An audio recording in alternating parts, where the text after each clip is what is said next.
Pwede ka bang nasa presensya ni Jesus? Pero malayo ang puso mo sa Kanya? Today Devotional base sa Mark 14 na mga talata 12 hanggang 21 ng King James Version. Kasama sa mesa pero malayo ang puso. Isang babala at paanyaya mula kay Jesus. Sa Mark 14, naghanda ang mga alagad para sa Paskwa. Sinunod nila ang utos ni Jesus, walang tanong, walang reklamo. Pero habang sila'y kumakain, biglang sinabi ni Jesus, Isa sa inyo ang magtataksil sa akin. nakakatakot ang katotohanan. Kasama sa hapag. Nakikinig sa salita. Pero may pusong hindi lubusang sumuko. Hindi laging halata ang pagtataksil. Minsan, tahimik itong nagtatago sa loob. Sa kompromiso, sa lihim na kasalanan.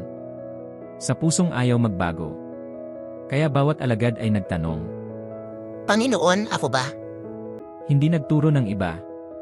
Sinuri nila ang sarili. Ito rin ang tanong ng Diyos sa atin ngayon. Hindi lang kasama ka ba? Kundi, buba ang puso mo para sa akin. Ang hapag ni Jesus ay paanyaya ng biyaya.